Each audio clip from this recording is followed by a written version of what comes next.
그는 멕시코 만류에서 조각배를 타고 홀로 고기잡이를 하는 노인이었습니다. 84일 동안 그는 고기를 한 마리도 잡지 못했습니다. 노인은 말랐고 목덜미에는 깊은 주름이 패여 있었습니다. 하지만 그의 눈만은 바다와 똑같은 색이었고 결코 패배하는 법이 없이 생기가 넘쳤습니다. 처음 40일 동안은 한 소년이 그와 함께했습니다. 하지만 40일이 지나도록 고기를 한 마리도 잡지 못하자 소년의 부모는 노인이 이제 완전히 살라오, 즉 최악의 불운에 빠졌다고 단정했습니다. 소년은 부모의 명령에 따라 다른 배를 타게 되었고 그 배는 첫 주에 큼직한 고기를 3마리나 잡았습니다. 소년은 매일 빈배로 돌아오는 노인을 보는 것이 괴로웠습니다. 소년은 언제나 항구로 내려가 노인이 닷줄이나 갈고리, 돛을 나르는 것을 거들었습니다. 돛은 밀가루 포대를 기워 만든 것이었는데 접어든 모습이 마치 영원한 패배의 깃발처럼 보였습니다. 산티아고 할아버지, 소년이 말했습니다. 다시 할아버지 배를 탈래요. 돈은 좀 벌어놨거든요. 노인은 거절했습니다. 안 된다. 넌 운이 좋은 배를 탔어. 그 배에 그대로 있거라. 노인은 자신의 불운이 소년에게 옮겨가는 것을 원치 않았습니다. 그들은 테라스라는 낡은 식당에 앉았습니다. 다른 어부들은 노인을 보고 놀려댔지만 노인은 화를 내지 않았습니다. 나이든 어부들은 그를 보고 안쓰러워하며 슬픈 표정을 지었습니다. 그들은 조류가 얼마나 센지, 바다 깊은 곳에 낚싯줄을 어떻게 들이웠는지에 대해 조용히 이야기했습니다. 소년은 노인에게 맥주를 사주었습니다. 할아버지는 최고의 어부예요. 아냐, 나보다 나은 어부들은 많아. 아뇨, 소년이 단호하게 말했습니다. 훌륭한 어부는 많지만 할아버지 같은 어부는 어디에도 없어요. 노인은 그 말에 힘을 얻은 듯 미소 지었습니다. 두 사람은 노인의 오두막으로 갔습니다. 오두막은 휑했습니다. 테이블 위에는 아무것도 없었지만 노인은 습관처럼 말했습니다. 저녁거리가 있어. 노란 쌀밥과 생선이야. 같이 먹겠니? 그것은 거짓말이었습니다. 음식이라곤 없다는 걸 소년도 알고 있었습니다. 소년은 잠시 나갔다가 테라스 식당에서 얻어온 냄비 요리와 맥주 2병을 들고 돌아왔습니다. 드세요. 제가 살아있는 한 할아버지가 굶게 놔두진 않을 거예요. 노인은 소년의 정성에 감동하며 식사를 했습니다. 고맙구나. 넌 벌써 어른이 다 되었어. 식사를 마친 그들은 야구 이야기를 했습니다. 양키스 팀은 지지 않아요. 위대한 디마지오 선수가 있으니까요. 노인은 조 디마지오를 숭배했습니다. 발뒤꿈치에 뼈가 자라는 병을 앓으면서도 고통을 참고 경기에 나서는 그 챔피언을 노인은 자신과 동일시했습니다. 소년이 돌아가고 노인은 잠자리에 들었습니다. 그는 이제 여자나 큰 물고기, 죽은 아내의 꿈은 꾸지 않았습니다. 그는 오직 사자꿈만 꾸었습니다. 아프리카의 황금빛 해변에 나와 뛰노는 어린 사자들. 노인은 꿈속에서 그 사자들을 사랑했습니다. 마치 그 소년을 사랑하듯이. 85일째 되는 날 새벽, 노인은 소년을 깨웠습니다. 그들은 어둠 속에서 뜨거운 커피를 마셨습니다. 행운을 빌게요.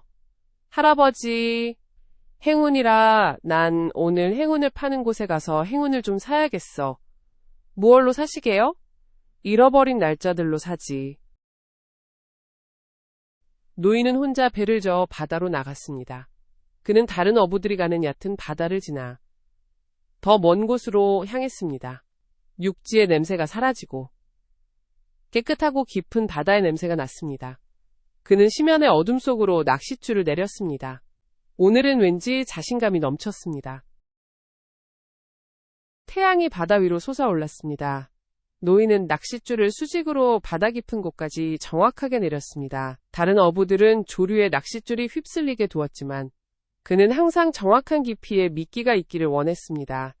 나는 정확한 게 좋아. 운이 따라주면 더 좋고. 하지만 준비가 되어 있어야지. 갑자기 녹색 막대 하나가 물속으로 푹 꼬꾸라졌습니다. 노인은 노젓기를 멈추고 낚싯줄을 부드럽게 쥐었습니다. 무언가가 아주 깊은 곳에서 미끼를 건드리고 있었습니다.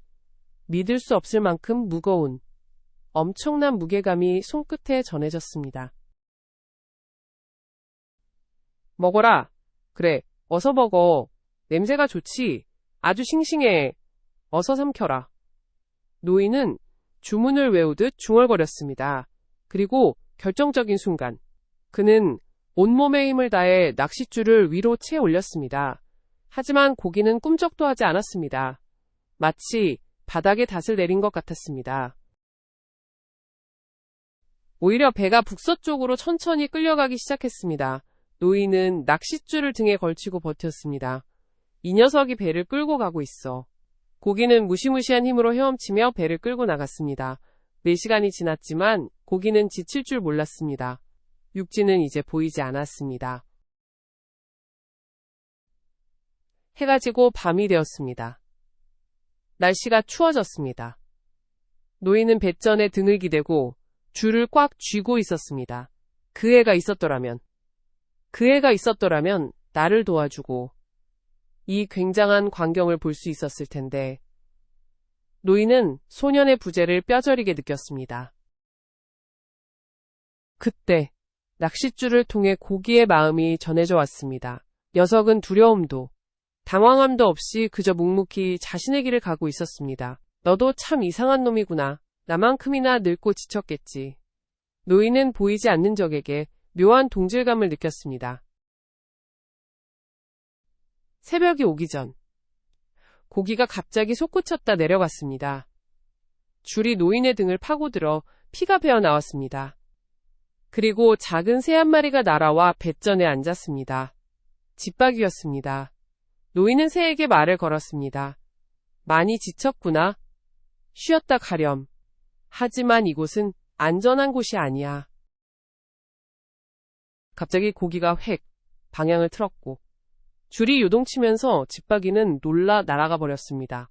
노인의 손바닥이 줄에 쓸려 깊게 베었습니다. 피가 뚝뚝 떨어졌습니다. 노인은 바닷물에 손을 씻었습니다. 소금물이 상처를 찌르듯 아팠지만 정신이 번쩍 들었습니다. 고기야, 노인이 부드럽게 말했습니다. 난 죽을 때까지 너와 함께하겠다. 고기도 아마 같은 생각인 것 같았습니다. 둘은 서로에게 묶인 채 이틀 밤을 꼬박 세웠습니다. 노인은 생참치를 씹어 삼키며 체력을 보충했습니다. 힘을 내야 해. 손에 쥐가 나면 끝장이야. 사흘째 되던 날, 드디어 고기가 떠오르기 시작했습니다. 처음에는 거대한 그림자로, 그 다음에는 보라색 등과 은색 배를 가진 찬란한 형체로 나타났습니다. 녀석은 배보다 2피트나 더 길었습니다. 녀석의 칼 같은 꼬리가 수면을 갈랐습니다. 위대하구나. 노인은 감탄했습니다. 하지만 난 널 죽여야 해. 내 형제여. 고기는 이제 배 주위를 빙빙 돌기 시작했습니다. 노인에게 마지막 기회였습니다. 노인은 몽롱한 정신을 다잡고 작사를 준비했습니다. 눈앞이 흐려지고 땀이 눈을 찔렀습니다. 고기가 배 옆을 지나갈 때 노인은 남은 힘을 모두 짜내어 녀석의 옆구리에 작사를 꽂았습니다. 녀석은 죽어가면서도 생명력을 과시하듯 공중으로 높이 솟구쳤습니다. 그러고는 엄청난 물보라를 일으키며 바다로 떨어졌습니다. 바다가 온통 붉은 피로 물들었습니다. 노인은 승리했습니다. 하지만 고기가 너무 커서 배에 실을 수가 없었습니다. 노인은 고기를 배 옆에 단단히 묶었습니다. 배와 고기가 나란히 항해하는 모습은 마치 동지 같았습니다. 노인은 돛을 올리고 집으로 향했습니다.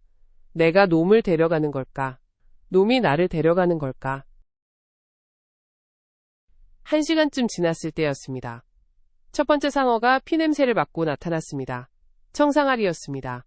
녀석은 푸른 화살처럼 물살을 가르며 돌진해왔습니다. 녀석의 이빨은 끔찍하게 번뜩였습니다. 노인의 싸움은 끝난 게 아니었습니다. 진짜 싸움은 이제부터였습니다. 노인은 작살을 높이 들어 상어의 머리를 내려찍었습니다. 작살은 정확히 뇌를 관통했습니다. 상어는 죽어가면서 배를 들이받았고 작사를 꽂은 채 바다 밑으로 가라앉았습니다. 노인은 가장 귀중한 무기인 작사를 잃었습니다. 놈이 40파운드는 뜯어갔군. 가장 맛있는 살점을 가져갔어. 하지만 인간은 패배하도록 창조되지 않았어. 노인은 칼을 노끝의 밧줄로 단단히 묶으며 중얼거렸습니다. 인간은 파괴될 수는 있어도 패배할 수는 없어. 그는 잃어버린 고기 살점 때문에 고기에게 미안하다고 생각했습니다. 미안하다. 고기야. 우리 둘 다 재수가 없었구나. 2시간 후 갈라노 상어떼가 냄새를 맡고 몰려왔습니다. 놈들은 흉측하고 냄새나는 사육자들이었습니다. 노인은 노끝에 달린 칼로 놈들의 눈과 머리를 찔렀습니다.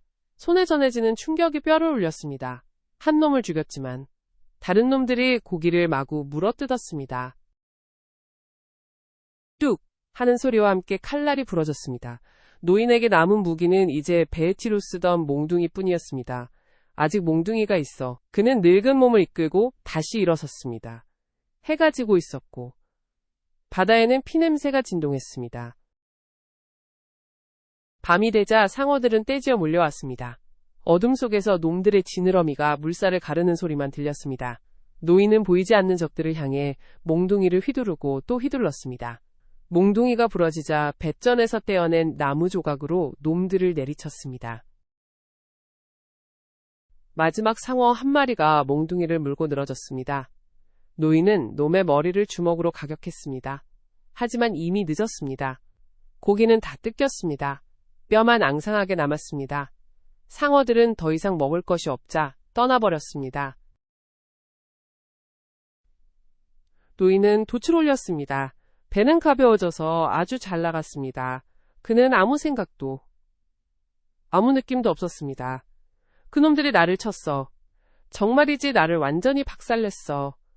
그는 침을 뱉어 바다에 던졌습니다. 이거나 먹어라. 갈라노 놈들아. 항구에 도착했을 때는 모두가 잠든 밤이었습니다. 노인은 닷을 내리고 돛대를 걷었습니다. 돛대를 어깨에 메고 언덕을 오르기 시작했습니다. 그것은 너무나 무거웠습니다. 그는 5번이나 쉬어야 했습니다. 오두막에 도착한 노인은 침대에 쓰러지듯 눕자마자 잠이 들었습니다. 그는 엎드린 채 양팔을 벌리고 잤는데 손바닥이 위로 향해 있었습니다. 찢어지고 뭉개진 그의 두 손이 세상에 드러났습니다. 다음 날 아침, 어부들은 노인의 배 주위에 모여들었습니다. 그들은 배 옆에 매달린 거대한 뼈를 보고 입을 다물지 못했습니다. 길이가 18피트야. 세상에. 저런 고기는 처음 봐. 어부들은 그제야 노인이 바다에서 겪었을 사투를 짐작하고 숙연해졌습니다. 소녀는 오두막으로 갔습니다. 노인은 아직 자고 있었습니다. 소녀는 노인의 손을 보자마자 울기 시작했습니다. 소녀는 커피를 가지러 밖으로 나갔다가 돌아오면서도 계속 울었습니다. 어부들이 노인의 안부를 묻자 소녀는 주무셔요. 깨우지 마세요. 라고 말하며 눈물을 훔쳤습니다. 노인이 깨어났습니다.